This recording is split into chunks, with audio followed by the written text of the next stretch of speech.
Essa ruptura psicológica, ela é extremamente importante no sentido de que você compreende que o mundo, ele paga mais, não necessariamente porque você é um profissional melhor, mas porque geograficamente e politicamente as coisas são diferentes. Então, às vezes, o trabalho que você faz no Brasil é muito melhor do que o trabalho de alguém que está trabalhando na Califórnia, por exemplo. Então, e aí você fala assim, caramba, mas o cara ganha $200 mil por ano. Então isso dá o quê? 80, 100 mil reais mais ou menos por mês que o cara ganha? E você fala assim, caramba, como que é possível alguém ganhar 100 mil reais por mês? E pois é, ele faz exatamente a mesma coisa que você. Networking é a resposta para essa pergunta. Quem ao seu redor sabe o que você resolve. Não é um chazinho que você vai tomar com o chefe, não é dar risadinha, não é conversa de elevador, isso daí é papo fiado. Networking é, as pessoas sabem o que resolvo ao meu redor. Se muita gente sabe, você tem um bom network. E se pouca gente sabe, você tem um péssimo network. Se ninguém sabe, se só sua mãe fala que você é bom, se só você fala que você é bom, se ninguém mais no mundo fala, cara, você tem zero network. Próxima vez que for mandado embora, você vai ter, tipo, cara, um baita de um trabalho pra tentar convencer alguém que você é bom, sabe?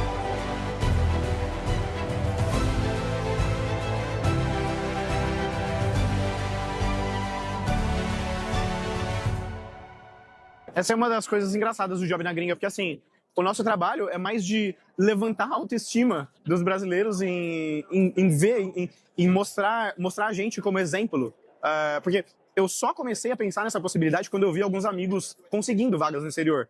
E aí eu vi que essa era uma possibilidade real do meu meio, sabe? Então, às vezes a gente acha que é um negócio muito distante, às vezes a gente acha que, eu não me sinto preparado, ou eu acho que eu tenho que ser muito foda, muito fora da curva para conseguir alguma coisa no exterior, e na verdade não é, né? Então, assim, pra mim, o negócio assim, que foi o divisor de águas foi eu ter uma filha.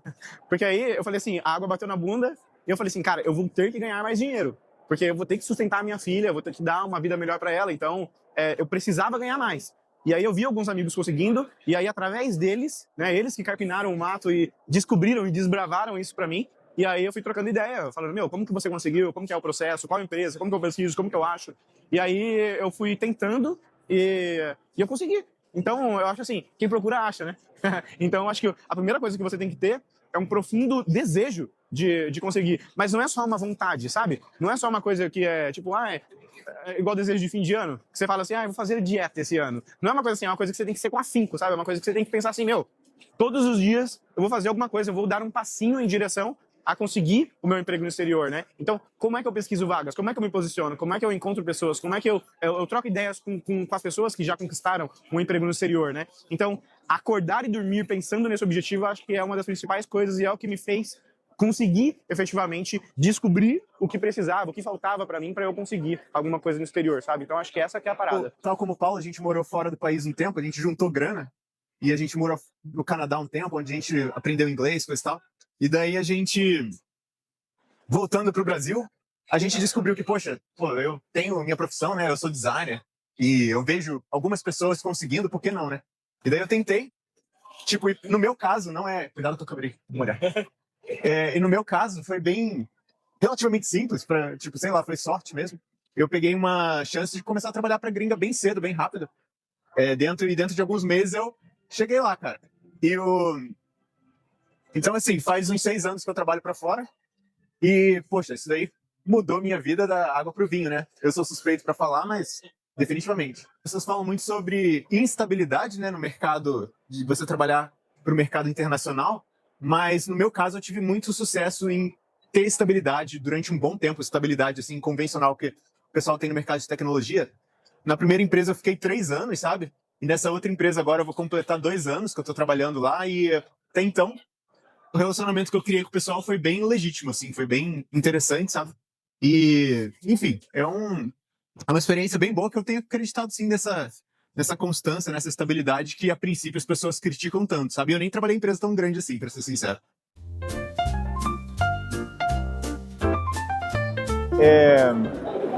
A princípio, eu, Gabriel, não estava buscando por nada. Eu fui abordado, sabe? Isso daí já começa sendo uma dica muito importante, né? Se você não está sendo abordado no LinkedIn com certa frequência, alguma coisa errada existe no seu LinkedIn, sabe? Porque, tipo, na maioria dos casos, de longe, acho que 99% dos casos, quando você é abordado, eu acho que esse lugar acontece pelo LinkedIn, sabe? É diferente de quando você manda um currículo.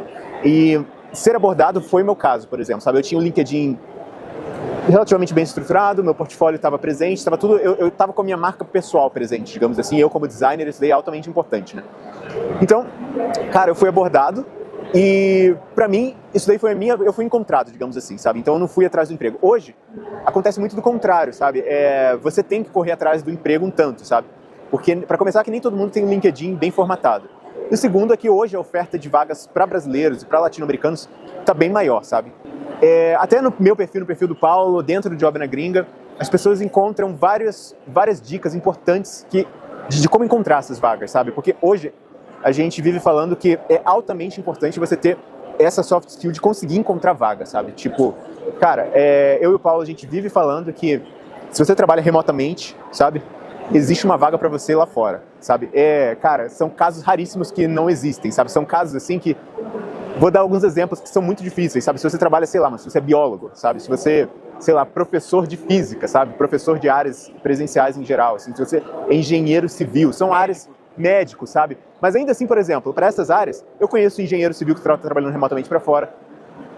Já abriu vaga para biólogo, para trabalhar remotamente, para arquiteto, para médico, para médico trabalhar como diretor remotamente em algumas áreas também, como telemedicina em algumas situações que empresas lá de fora, por algum motivo, querem trabalhar com médicos brasileiros para sei lá fazer o quê. Então, assim, existe oportunidade para praticamente tudo que você pode exercer remotamente, obviamente com volumes diferentes para casos diferentes. Então, se você é um front-end, é garantido que existe uma vaga para você lá fora. Se você é designer, é garantido que existe uma vaga para você lá fora.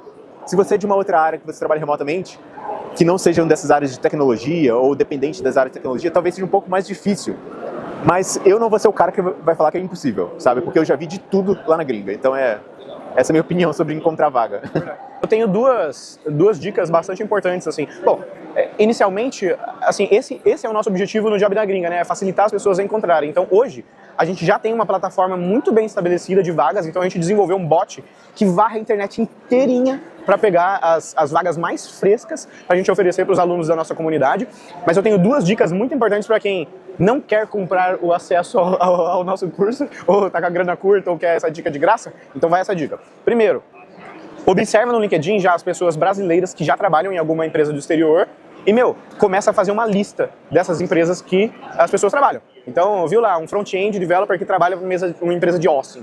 Essa empresa, com certeza, contrata pessoas e provavelmente tem outras posições remotas para áreas de tecnologia também. Então, qualquer profissional de qualquer área que você vê que trabalha para o exterior, acessa o perfil dele, acessa o perfil da empresa, começa a catalogar, faz uma planilhona dessas empresas e fica de olho. A segunda dica é pesquisar por consultorias.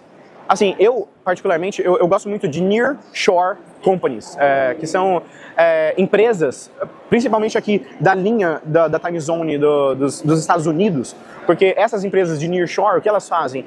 São consultorias que pegam, geralmente consultorias americanas, que pegam projetos de outras empresas americanas para desenvolver projetos de software para essas companhias. Então, isso eu estou falando para a minha área de tecnologia, né, para devs, designers, QAs, enfim. Então, essas empresas de nearshore, obviamente, elas vão pagar um salário menor, mas elas vão ter uma demanda de projetos de outras empresas muito maiores. Então, eu acho assim, que essas empresas são perfeitas para você começar com um primeiro emprego no exterior, porque elas vão pagar menos, elas não vão querer contratar um americano, porque a margem de lucro delas é pequena para elas conseguirem contratar um americano, mas o salário que elas vão pagar vai ser muito maior do que um salário que você receberia no Brasil. Então, ainda que você receba $3 mil, $4 mil por mês, isso vai dar 15, 20, 30 mil reais por mês. Então, esse já é um salário muito superior ao que você ganharia no Brasil e é uma oportunidade excelente de você fazer contatos, conhecer novas empresas, trabalhar ali 3 meses em empresas diferentes e conhecer os donos dessas empresas ou as pessoas que trabalham nessas empresas, fazer novas conexões, conhecer essas pessoas para no futuro você abrir as novas portas para galgar os passos maiores que eu já falei anteriormente. Eu tinha também essa tal da síndrome do impostor aí, né, sobre o meu inglês, sobre a minha capacidade, sobre um ponto altamente importante que é você achar que gringo é melhor que você, ou que lá fora você vai encontrar um mercado. Sim, o mercado é realmente competitivo, mas isso não faz de você pior do que ninguém, sabe? Você vai encontrar pessoas lá, cara. Mesmo forma que você entra numa empresa do Brasil, você vê algumas pessoas desqualificadas em relação a você, cara, você encontra lá fora tão quanto, sabe? E pior, você vai encontrar pessoas que são academicamente extremamente bem qualificadas, mas que não têm uma performance tão boa na vida real na hora de colocar as coisas no papel, sabe? Então você vai encontrar de tudo. E isso é uma coisa que abre oportunidades para todo mundo, né? E sobre a entrevista, eu já percebi isso logo de cara, sabe? Sobre as perguntas que me foram feitas e tudo mais. Eu entrei num ambiente que eu falei assim, poxa, eu acredito que eu consigo entregar bem mais do que esses caras estão pensando em ter, sabe? Como um profissional, assim. Entregar como valor, entregar como parte da operação, que era por que eu estava sendo convidado para participar. E, assim, os dois grandes medos eram esses. Tipo, o primeiro de eu não conseguir atender a demanda operacionalmente ou do ponto de hard skill, né? E a parte de soft skill, que é justamente tipo, poxa, será que o meu inglês vai atender? Será que minha comunicação vai atender? Isso daí foi uma coisa que foi desmantelada logo de cara, assim, sabe? Que tipo, eu lembro que na minha primeira entrevista em inglês, que foi com uma americana nativa, ela falou assim, Gabriel, inglês definitivamente não é um problema seu. Tipo, eu lembro até hoje que ela falou, seu inglês é nota 10, 10, 10, ela fez assim com a mão, e tipo, isso daí ficou marcado pra mim, porque, cara, eu achava que o meu inglês era uma merda, sabe? Eu achava que, tipo, porra, nunca ia conseguir desenvolver uma comunicação decente e minimamente profissional pra me comunicar com as pessoas, né? Tipo, isso daí foi provado logo na primeira entrevista, ao contrário, sabe? Eu tava completamente errado sobre a minha própria opinião sobre o meu inglês. E, pra minha própria surpresa, onde eu mais me enrolei nessa primeira entrevista que eu fiz, foi justamente, olha só, ao tentar me comunicar com o português de Portugal, com a galera da Ilha da Madeira aqui de Portugal, que eles tinham uma equipe aqui. Cara, e pra mim foi surpreendentemente difícil entender o que esse povo estava falando, embora estivesse falando a minha língua. Cara, o dialeto deles, eu não sei o que era, eu tinha uma baita dificuldade de entender o que o pessoal de tecnologia deles estavam falando em português da Ilha da Madeira, sabe? E pra você ver que, tipo, às vezes, a parte que mais te pega não tem nada a ver com o que você mais estava suspeitando ser a sua parte mais fraca, sabe? E daí, pra você ter uma ideia, essa gestora que me entrevistou na entrevista em inglês, cara, ela me contrata até hoje, sabe? Pra realizar serviços pra ela, sabe? Então, pra você ver o nível de confiança que você consegue conquistar e numa primeira impressão, sabe? E isso pra mim é super importante, você desenvolver esse relacionamento, sabe? É muito importante você ir pra uma entrevista, seja a sua primeira entrevista, ou seja lá qual grau, quantas vezes você já tenha feito entrevista pra fora, é importante você ter na mente que você tá iniciando um relacionamento, sabe? Você, tipo, eu não tô chegando lá pra fazer isso aqui que a gente tá fazendo, que é tipo, pô, quais são as perguntas que eu tenho pra responder, ou tipo, sobre o que eu tenho que falar, sobre qual tipo, você fazer uma entrevista bem passiva, sabe? Pô, isso daí é uma coisa muito ruim. Você tem que chegar de forma bem ativa, sabe? Se mostrando como profissional que você pode realizar dentro da empresa, sabe? Como que você pode realizar, com dúvidas importantes e genuínas sobre a empresa, e não sentar lá e esperar que te façam as perguntas certas e você tenha que ficar ali só respondendo questões, sabe? Tipo, não é a entrevista, por mais que chame entrevista, ele é um princípio de relacionamento, é uma ideia que você tem que começar a trocar com alguém, e não sentar e responder perguntas. Isso daí é uma coisa que definitivamente te deixa para trás. Para devs, a primeira coisa que eu diria é que, assim, primeiro você tem que pensar no posicionamento. Como que você quer se posicionar? Qual problema você consegue resolver? E se esse problema que você consegue resolver se encaixa com o problema que a empresa quer resolver? Porque eu acho que essa é a grande parada. Porque, assim, quando as pessoas pensam em emprego pro exterior, eles já pensam no Google, sabe? E não é o Google não é a mesma realidade de uma consultoria que está fazendo um projeto de CRUD, sabe? Então, pensar em qual problema que você consegue resolver e em qual escala esse problema está é a grande parada para as entrevistas. Porque, assim, cada empresa vai ter um entrevistador e cada entrevista vai ser diferente uma da outra. Mas, assim, de maneira geral, empresas, assim, big techs, obviamente, eles vão requerer que você saiba muito de algoritmos, de system design, de arquitetura distribuída ou coisas mais complexas. Porque, para eles, uma otimização de algoritmo muda completamente a forma como vai custar, sei lá, se você faz alguma coisa errada em um algoritmo da AWS, imagina o quanto de custo que isso tem se o seu algoritmo subir para todas as máquinas da Amazon, sabe? Então por isso que eles cobram tanto algoritmo, system design, enfim, e você saber muito as nuances de estrutura de dados no geral, sabe? Agora, uma consultoria que está fazendo um site de uma creche, que é o que o Gabi trabalhava, não vai exigir esse nível de complexidade. Então, assim, se você é um dev menos experiente ou que você não tem um background tão profundo em algoritmos ou se você não teve uma base muito sólida, eu diria que trabalhar o inglês e trabalhar a forma como você se posiciona e encontrar essas empresas certas é o que vai te fazer ter mais sucesso no processo de entrevista.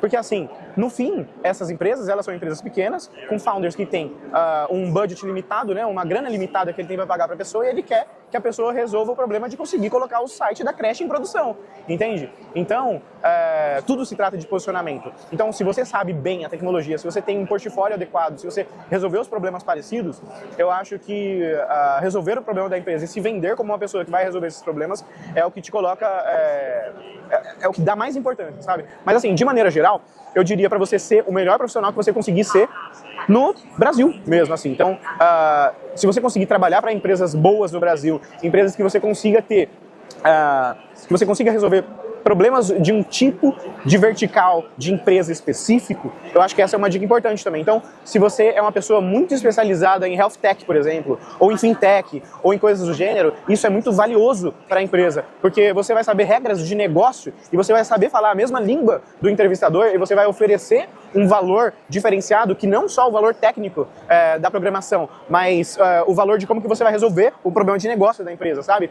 Então, tudo se trata de posicionamento, relacionamento e como que você vai resolver os problemas da empresa, sabe? Então, nem tudo é algoritmos, nem tudo é system design. Obviamente que você tem que saber profundamente, e quanto mais você souber em profundidade as coisas, melhor. Porque assim, o entrevistador, em última instância, ele vai querer trocar uma ideia com você e ele vai querer saber qual que é a forma como você resolve um problema, como você disseca um problema em partes, em etapas lógicas, e como que você chega numa conclusão de como que você vai criar o roadmap para essa solução. Então, eu acho que essa é a grande parada, entende? É você conseguir mapear na sua mente, é você conseguir fazer as perguntas certas para o entrevistador, para você conseguir definir qual é a sua linha de pensamento e como que você vai resolver esse problema. Então, quanto mais você consegue exercitar isso na sua própria empresa que você está trabalhando atualmente, quanto mais você consegue ali na quebra da tarefa, sabe? Conseguir extrair do time, fazer boas perguntas, e colocar ali boas respostas e bons roadmaps ali de como que você vai resolver o problema, é isso que te faz ir bem na entrevista, e não decorar como que faz uma árvore binária plantando bananeira, sabe? Então, eu acho que,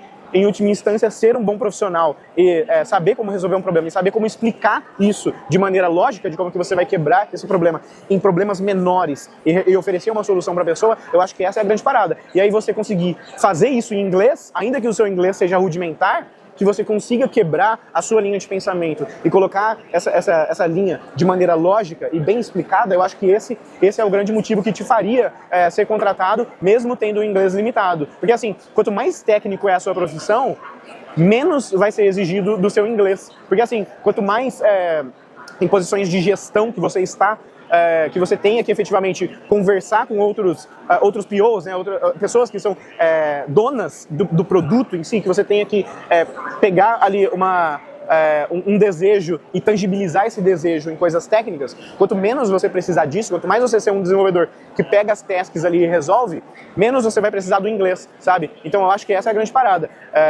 Então por isso que eu conheço pessoas que têm inglês muito mais limitado do que o meu e que ganham muito mais do que eu, que trabalham no exterior como programador. Então, assim, eu acho que é questão de posicionamento, questão de testar e questão de saber quais são os seus limites e do que você vai precisar. Que a maneira mais fácil de você conseguir algo no exterior é você se apoiar na autoridade que outra pessoa tem. Porque o meu emprego atual, o meu amigo me indicou, eu não posso dizer qual empresa eu trabalho agora, porque tem uns NDA, mas, cara, foi 100% a autoridade do meu amigo. Então, eu acho assim, quando você tem uma indicação, cara, é muito importante. Porque assim, a pessoa que já está trabalhando numa empresa e que já tem a confiança das pessoas de dentro da empresa, eu acho que confiança é um troço muito caro para a empresa.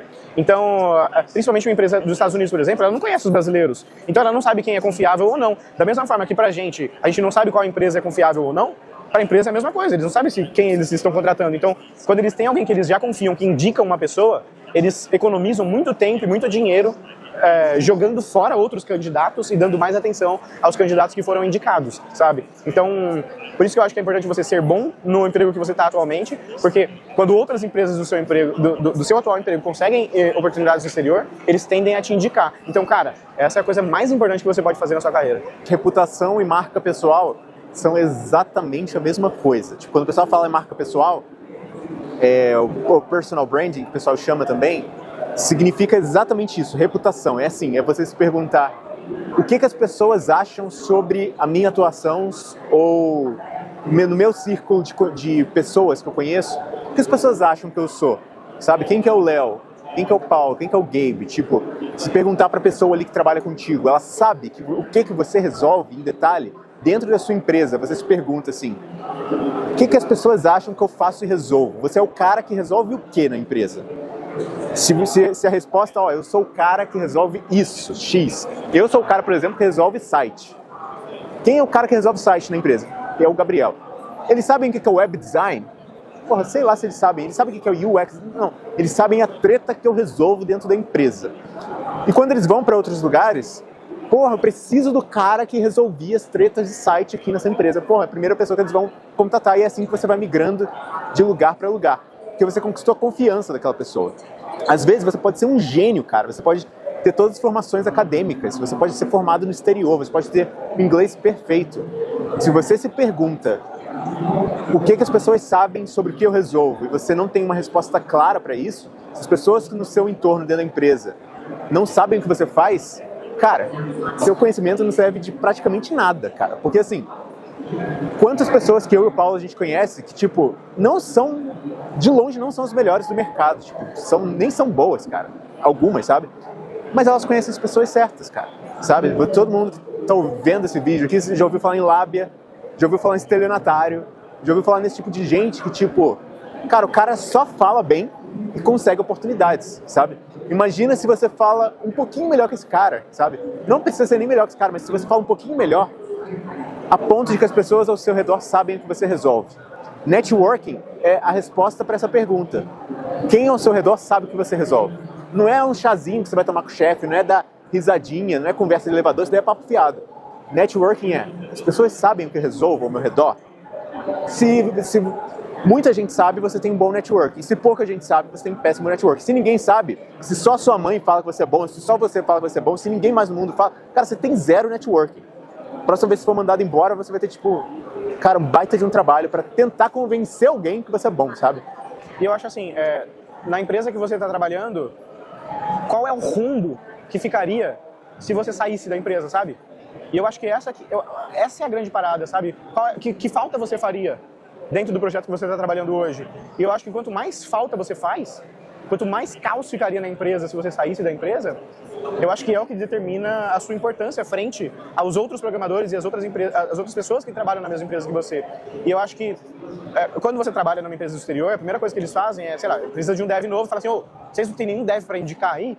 E todo mundo tem algum dev, algum profissional na cabeça que ele lembra de outros projetos. Fala assim, caramba, o Roginho era o cara que resolvia isso. O Renan era o cara que fazia isso. O Bruno é o cara que parecia um robô 10x de desenvolvimento, sabe? O Cadu era o cara que parecia uma máquina trabalhando. Então, eu tenho todas essas pessoas que eu citei são pessoas reais, que eu lembro que os caras, cara, eram muito bons, sabe? Que fariam muita falta pra mim. E que fizeram falta. Que, tipo, quando eu tô trabalhando, eu falo assim, poxa, se o Roginho tivesse aqui, o cara ia desenrolar isso aqui em 2 palitos, ia colocar esse gringo aqui no bolso.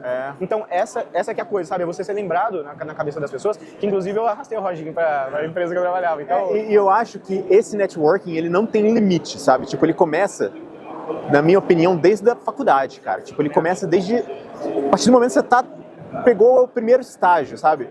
Tem o exemplo do Tomazini, lembra? Tomazini foi um cara que da nossa época de estágio, cara. Que o Paulo convidou pra trabalhar na empresa dele, sei lá, 15 anos depois, por uma relação que a gente começou, cara, por muito tempo atrás, sabe?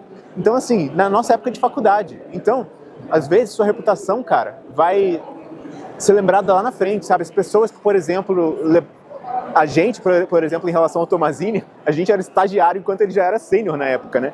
E quantas vezes isso já não aconteceu também na minha realidade? Tipo, eu trabalhava com uma júnior que me convidou para a empresa que eu trabalho hoje também, sabe? Então, o networking não tá só em você ser interesseiro, sabe? De tipo, pô, vou falar só com uma galera, sabe? Pô, eu quero conhecer o CEO, eu quero conhecer os caras top level da empresa. Não, cara. Às vezes é o estagiário que vai te chamar para o melhor emprego da sua vida um dia, sabe? Então, você tem que ter essa noção de, tipo, de ser reconhecido e lembrado por todo mundo sem limite, sabe? E isso é especialmente importante para caso você seja júnior. Porque não é porque você é júnior que você é menos importante naquilo que você está fazendo, sabe? Às vezes as pessoas colocam um projeto na sua mão enquanto você é júnior, coloca uma marca na sua mão enquanto você é júnior, sabe? Coloca alguma responsabilidade que você vai ser lembrado depois, sabe? Um outro aspecto importante para você ser lembrado numa empresa, em oportunidades gringas, principalmente, é a sua capacidade de assumir múltiplos chapéus dentro da empresa, sabe? Se você é o cara que você é fechado dentro do seu departamento, você resolve só aquilo que é dentro da sua especialidade e não olha para absolutamente nada mais, você é o cara, tipo, entre aspas, tapado ou altamente especialista que, tipo, não só não olha ao redor, mas nem está interessado em olhar ao redor, talvez uma empresa da gringa, principalmente as empresas pequenas, que talvez seja a melhor vaga de entrada para você, não seja uma boa oportunidade. Porque os caras querem pessoas multifacetadas, eles querem pessoas full stack, sabe? Eles querem pegar um cara de design, por exemplo, que ele saiba mexer com UX, que seja a especialidade dele, mas que ele tenha um pezinho em branding, que ele sabe tipo, tem uma ideia de usar IA para aplicabilidade do trabalho dele, que ele tem uma ideiazinha assim de fotografia, sabe? Então, para coisas que vão além do, entender do fluxo do usuário e entregar o negócio, sabe? Então, as empresas, elas vão querer essa sua abrangência de conhecimento e ali, nessas primeiras oportunidades da gringa, isso daí vai ser altamente valorizado. Onde coloca você, por exemplo, em vantagem em relações a pessoas que trabalham em grandes empresas aqui no Brasil mesmo, sabe? Por quê? Você trabalha, sei lá, numa empresa gigante aqui no Brasil, na maioria das vezes você vai trabalhar num departamento, cara. É igual o Paulo estava falando, você às vezes vai entender de coisas altamente complexas de system design e tudo mais. Na minha área de atuação, às vezes você vai entender de coisas altamente complexas de aplicação de branding ou altamente complexas de design sistêmico, por exemplo, sabe? Como que eu crio design tokens e tudo mais, essa coisa toda. Quando você vai ver que lá na sua primeira oportunidade da gringa, cara, o pessoal não está interessado nessas coisas extremamente complexas. Eles estão querendo que você, cara, construa uma landing page para a campanha deles, sabe? Então, estão querendo coisas muito menos complexas, mais abrangência, sabe? Eu acho assim, também esse lance de reputação, o tanto que você é lembrado por ser bom, é o tanto que você vai ser lembrado por você ser ruim também, né? Então, a sua má reputação pode, no futuro, também perpetuar, né? De você sempre lembrar, falar assim, não, mano, essa pessoa eu não vou indicar não, cara. Ninguém indica dev ruim. Então, seja um dev bom, seja onde você estiver. Se você está trabalhando na Birimbinha Technologies, seja o melhor do Birimbinha Technologies, sabe? Porque é isso que é realmente importante na carreira. E eu acho que para contextualizar o que o Paulo está falando, de ser melhor, não é ser melhor bater no peito, eu sou foda, tipo, resolvi aquele problema, não. É tipo, se perguntar quantas pessoas ao meu redor me acham foda, sabe? Porque às vezes você nem se acha tão foda assim, mas as pessoas ao seu redor, todo mundo te acha o cara. Cara, daí ali você ganhou. Verdade. Eu acho que a principal linha de pensamento que você deveria ter para ser essa pessoa é: como que eu faço para ser interessante antes de ser interessado? Então, como que eu me interesso pelas coisas dos outros? Como que eu me interesso por fazer a vida dos outros mais fácil? Como que eu me interesso em conversar com pessoas de outros setores? Como que eu entendo dos problemas mais profundos? Por exemplo, eu estou trabalhando na TechFX, por exemplo. Como que eu entendo das nuances das regras do BC para eu conseguir falar a mesma língua que a galera, para conseguir coletivamente resolver algum problema que esteja fora só do meu alcance de programador, sabe? Então, como que eu uso as minhas hard skills para resolver um problema maior, sabe? Como que eu faço para fazer a vida da pessoa de marketing mais fácil? Como que eu faço uma automação ali para a galera do RH para deixar a vida deles mais fácil? Então, você não precisa ser uma pessoa super sênior para você conseguir fazer um flow no N8N para conseguir automatizar alguma coisa de marketing. Então, ter essa agência, essa é uma coisa que o Vale do Silício fala muito bem, né? Que é a high agency, que é você fazer as coisas acontecer, fazer as coisas que estão além ali só da sua taskzinha, sabe? É de você pensar de forma maior, você pensar em como que você facilita a vida das outras pessoas. Acho que isso que faz você ser interessante e ser lembrado como uma pessoa que efetivamente resolve problemas, sabe? É só acessar o nosso site, jobnagringa.com.br, que lá ele vai ter todas as redes sociais eu acho que até uma boa o Job na Gringa, pra grande pergunta que nos perguntam todo santo dia, tem vaga pra mim? Porra, cara, vai lá tem uma busca assim, você coloca lá, se é designer, coloca design, se é manager, coloca manager, assim por diante. Você vai ver lá o volume de vagas que aparece para você e daí a partir daquilo dali você consegue tomar uma decisão, se você vai ou não prosseguir com a carreira. Aqui vai uma dica mais importante ainda, coloca a ferramenta que você trabalha, o framework que você trabalha, usa essas palavras-chave que você vai ter um resultado muito melhor.